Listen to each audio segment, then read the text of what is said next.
Yelah betul lah. Sebab saya ni peminat kuih. Kebetulan saya ni peminat kuih. Tiap-tiap petang memang saya sejenis yang makan kuih. Tiba-tiba kenal dengan toki kuih. So korang dah tahu kan siapa yang Siapa kejar siapa? siapa? Okay, tapi basically itulah saya mengenali Mr. E kita ni, Encik Zuan. Ketika saya mula-mula, waktu tu first time jumpa lah di Sina. Macam mana kita mula-mula kenal?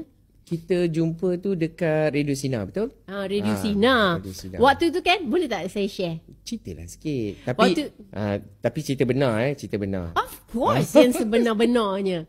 Waktu tu kan, saya jadi kira announcer undangan lah selama 2 bulan, sebulan di sana. Saya tak tahu.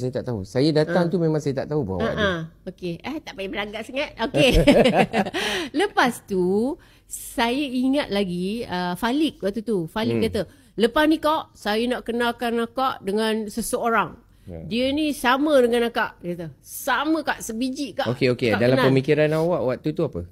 Waktu tu saya macam okey, kenalkan lah, pasal dia ni beria sangat nak kenalkan dengan orang pula, you know. Bukan saya yang beria, Falik yang beria. Falik yang beria. Okay. Lepas tu dia kata sama, semua sama. So bermakna mestilah dia pun dude. Lepas tu mungkin dia pun ada anak. Mungkin sama usia. Macam tu lah. Okay. So saya memula jumpa, ternampak awak. Right. Tu kak tahu itulah. Jadi tapi cara diorang tu macam diorang nak push saya ke awak. Okay. Panaslah saya. Tuhan dah jentik ke hati diorang. Okay. Jentik ke hati diorang bau. Sekali tengok pula awak macam tengok nak mengata tu. Kebun. Tengok. Bukan. Okey. Waktu tu awak kena mengaku awak macam kudut. Okey, untuk kawan. Saya dah terlebih borak ke ni? Tak. Okey, tak apalah, bagi orang tahu. At least kita ni dalam fasa-fasa hidup ni kenapa kita ni jadi macam tu. Okey. Masa tu saya tengah sakit. Saya tak berapa sihat. Saya kena first time in my life, saya kena hyperthyroid. Dan saya tak sedar pun saya seorang yang aktif macam yang awak tahu kan. Bersukan, berlari, macam-macam lah benda buat aktiviti lasak tu. Tiba-tiba saya kena benda tu, saya tak adalah check, kita tak sedar.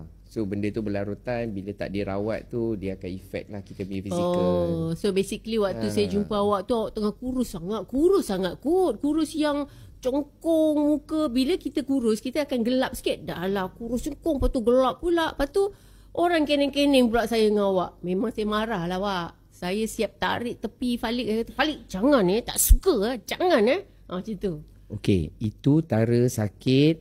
Apa tadi? Gelap. Lagi apa yang kau nak cakap aku? Kan? Sorry. Itu. Tetapi. Okay. Saya tetap melayan awak dengan baik. Kan? Okey, ni ada satu benda. Dia bukan awak cakap. Okey, sorry. Awak bukan layan saya dengan baik. Awak ingat pekerja saya tu bos saya. Tu kau ajar. Saya dekat tepi tu. Saya duduk kat tepi. Kita pun humble je lah duduk kat tepi. Dia pergi jumpa pekerja saya. Cakap, ni terima kasih kuih. Awak lah yang ni kan. Saya macam, okey lah. Sebab orang tu yang lebih nampak. Okey lah, saya dalam keadaan tak sihat. Okey, tapi iyalah. Okey, itu titik pertemuan lah kan. Tapi basically kat situ walaupun saya dah nampak dah mata awak dah macam berbintang-bintang jumpa saya. Tak payah. Tak ada. Tapi, sebenarnya to be honest, saya tak pernah jumpa seorang Era Fazira. Saya tahu nama lah. Sebab kita kan tengok. Bohong. Betul. Tahu nama, saya tak pernah jumpa. Tipu. Awak kata waktu zaman Primadona saya pernah shoot dekat kuih kafe kot? Okey, itu 2016. Saya nampak macam daripada jauh. Dan saya nampak dan saya macam tu lah. Kau malah dendam. Macam, Era Fazira, okey lah. Tak ada betul-betul. Saya kerja waktu tu.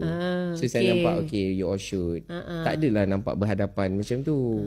Tapi kan, terus terang cakap dekat Kasih Ons ni lepas awak jumpa saya tu kan, awak terngiang-ngiang. Awak terngiang-ngiang. try kan? Kau masuk sini, masuk ni sana. Ni macam Zesi nak kena reveal ke? Tak ada. Tanya-tanya khabar dekat PA kita. Cik. Akak sihat? Nampak. Mengaku ke tak? Okey, kejap lagi saya cerita sebenar kan. Apa? Cerita. Tak adalah. Tadi yang cerita patah balik, kita dah jumpa. Lepas tu, macam mana kita ni tadi? Apa? Mula-mula saya jumpa, saya ni sebenarnya saya pergi ke Radio Sinar, kita ada minum petang. So kita santai-santai, kita jamu radio announcer. So you one of them kan. Lepas tu macam mana awak